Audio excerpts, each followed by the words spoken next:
what's going on, y'all? My name is Sam Tolbert. I'm Trielle. And welcome to the first episode of Couple Convo. Let's get it. Let's go. So today we're going to be talking about year one, surviving year one of our marriage. And I just can't wait to dive into all that took place because so much happened in such a short amount of time, man. Like, for real. So let's get it. Let's talk. Ah, man. So where to begin, bruh? So let's talk about getting married to you not having a job. Man, we might as well go there. Might as well start. So prior to marriage, I was working. I had a full-time job. Man, but I ended up getting laid off. You know what I'm saying? And it sucked because we were planning for this wedding. You know what I'm saying? And once we got married, here I am still looking for a job. You know, so here, year one, the first 4 or 5 months of our marriage. Mm-hmm. Jobless, you know what I'm saying? Now, thankfully, you was still working, but still, you couldn't handle all the bills, you know what I'm saying? And I know you used to come home, right? You'll come home and watch me, you'll walk in on me playing the game or whatever, but staying home all day looking for jobs, man, it was draining. I never got a call back from any other employers that I applied for, but yeah. I remember because I was still in the military, and not only that, 3 weeks into our pregnancy, I found out I was pregnant. And I remember I found out I was pregnant because we went to your brother engagement party. Yeah. And we were in Jacksonville, North Carolina. And I remember being in Walmart peeing on the stick and finding out I'm pregnant. And we just got married literally like 3-4 weeks ago. You know what I'm saying? Wow. Or we've been married for maybe a month. And I found out I was pregnant like a month within our marriage. So we dealing with that, finding out that we're pregnant. And then still finding out that you can't find a job for some reason. You're not getting any calls back. So I remember coming home from work, coming home and seeing you playing 2K, you know what I'm saying, with your little creative player or whatever. And I'm just like, yo, I mean, McDonald's right there across the street, my dude. Like, you can't just go and get a temporary job to come and assist us because now we became one and we got to figure out how we going to manage this finances because I got my own bills, but you got bills too. You know what I'm saying? So how we supposed to make moves with that? You know what I'm saying? Like, that's how I was feeling. So, bro, and that was like one of the most stressful time of my life, you know what I'm saying? Like getting into marriage, and you understand, I had just graduated with a bachelor's degree in healthcare administration. So in my mind, oh man, just apply for these at some kind of hospital, some clinic or whatever, and I'm good. Mm-hmm. But these jobs, they want experience, the minimum 5 years experience, you know what I'm saying? Especially with that, my type of degree. So eventually I ended up getting a job, right? Mm-hmm. Eventually I ended up getting a job, working as a warehouse manager. And the crazy thing about it, man, it kind of, I would say it fell in my lap, but it was on time, you know what I'm saying? Because now before we got that job, now we fall into that place where we run out of money, you know what I'm saying? And it was actually a time where you would actually call your father. I think, let's talk about that, man, because that there really, I don't know. It made me feel some type of way. You know what I'm saying? So we literally hit rock bottom within a few months of our marriage. Right. Because I depleted my savings that I had. And I remember when I was in the military, I never wanted my account to go below a certain amount. You know what I'm saying?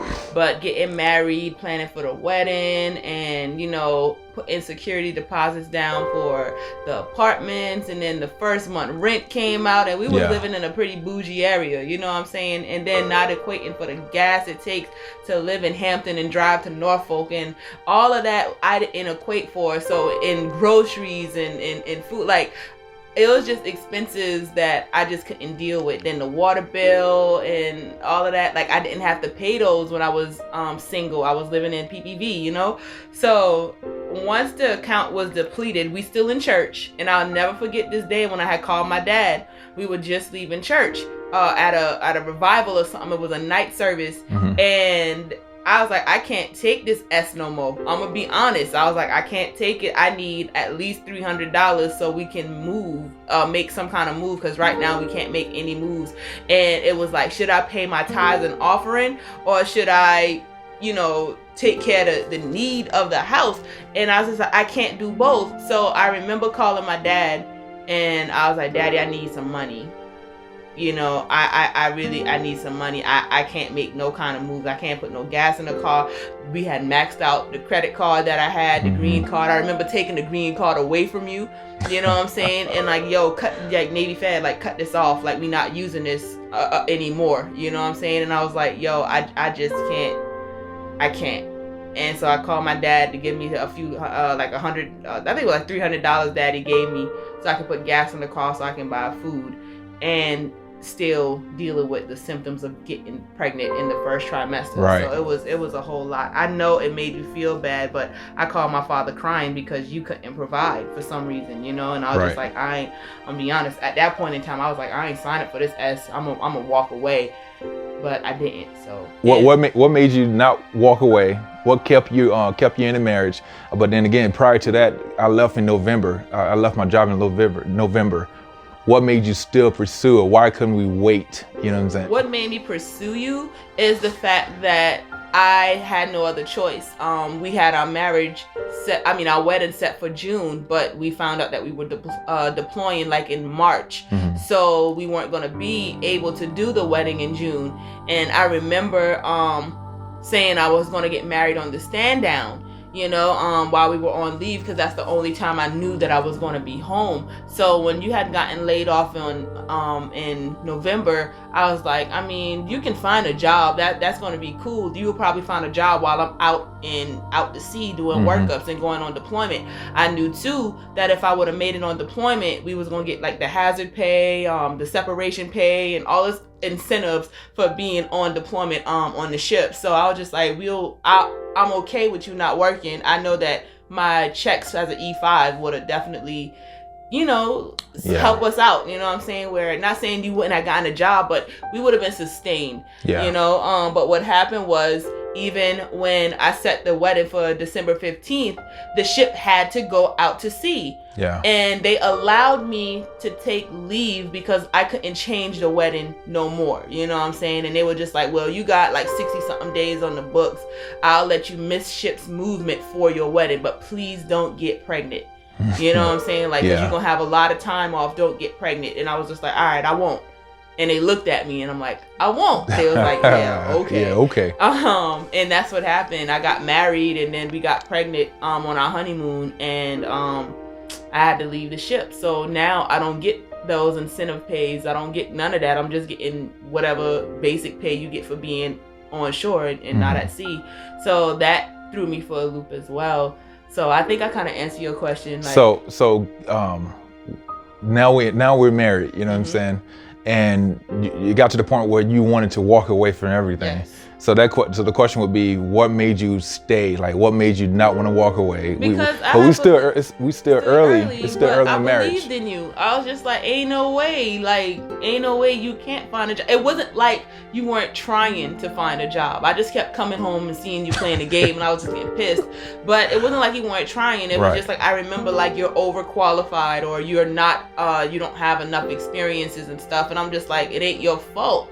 You know what I'm saying? Why you ain't getting a job, but for some reason you just can't find one. And then because I knew you for so long, I always seen you working. You never not had a job. You was pulling 3 jobs at one time, barely made time for us to even being us. You know what I'm saying? So I was just like, I know you a hardworking dude. I know that I love you, and I just feel like I just gotta get over this. You know what I'm saying? To really see you at your potential, because I seen your past and how it looks, and I know that moment this can't be the reality. It's temporary. Yeah, you know what I'm saying. So financial hardship, right? Yeah. In the beginning of marriage is real. You know what I'm saying? In any marriage, well, a lot of marriages. I ain't gonna say some marriages are fortunate. You know what I'm saying? But so my question is, like if we were to go back to that moment, you know what I'm saying? Would you do anything differently as far as planning, budgeting? You know what I'm saying? Like, would you do anything differently? I mean, I think I'll say no, because I think we did pretty well with the budgeting aspect of marriage. Like, we didn't have a big wedding. We got married at our church, you know what I'm saying? We was able to have grace extended for us, you know what I'm saying, where we didn't have to pay for much. I probably paid $300 total for that entire wedding, or $600 because the cake was like $300, but I really wanted this Italian lady to make our cake.